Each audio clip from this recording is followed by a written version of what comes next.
Hello, beer tubers, and welcome to another beer review with me, Peter, the master of hoppets. Today, joined by my friend Regge. So, Regge works in a wine bar, so you know a little bit about wine, but you also know a good amount about beer because you guys have a lot of Portuguese craft beers, right? Yeah, we do. So, we're trying something that's not Portuguese today, though. Yeah. But you like sours, right?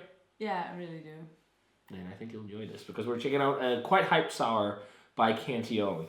So, I was lucky enough to try the 2017 vintage of this, and this is the 2018 vintage of Cantillon Fou Foune. So most of you guys probably know this already. I've been lucky enough to try this quite a few times. We got it again this year, and I think that it's a little more than a year ago. I reviewed the 17 vintage at Ölrepubliken in Gothenburg with another beer blogger called Simon, where a subscriber of us just bought a bottle for us to review, which was pretty awesome. That was Johan. So, Johan, you're still the man. But this is the 2018 Fou Foune. This is 6%. And this is made with 300 grams of apricots per liter of Lambic. And it's, a young Lambic. It's blended, macerated with fruit. And it's a great beer. So, we have it poured in the Cantillon tasting glasses. I finally get to use these. What would you call the color of this, Regge? Well, it's sort of apricot, but a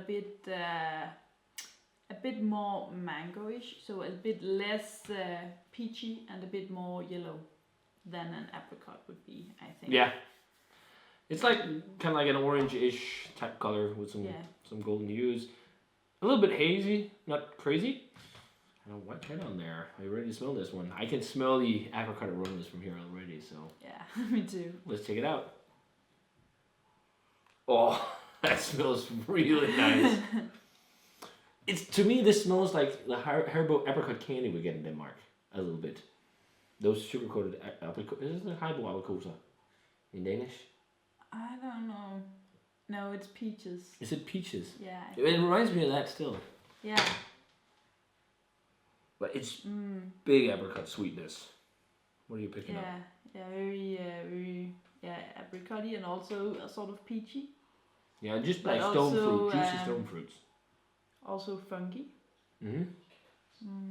But actually, I think so. We had Net prior to this. I think Net had a bit more funk character to it. Yeah, it definitely did, especially the glass I had with all the all the yeast. all the yeast in it. Yeah, but this still has some, but it's a bit more balanced and and it's less in your face. So it's definitely the fruit you get the most of. And it's usually what you get with the food, especially fresh. It's like you get a lot of the intense, vibrant fruit character, like these super juicy apricot flavors and nuances, and then you get some soft undertones of funk. But when this ages, this goes really sour. I've had some older vintages of this, and it's like bitingly scraping the sour. A lot of the fruit flavors is faded, but then there you get more of the funk. But I agree, there's definitely still some funkiness to it. It's kind of that musty, quirky kind of funk, but it's much more subtle. This is more about this crazy bright fruit character, which is really nice. Yeah. A little bit of oak to it as well, but let's give it a taste. Cheers.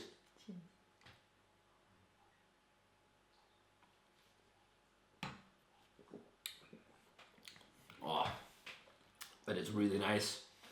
It's actually quite oaky, this batch. And then you're just getting an onrush of apricot right now on the palate. Is it a little bit more sour than that, maybe? Yeah, it is.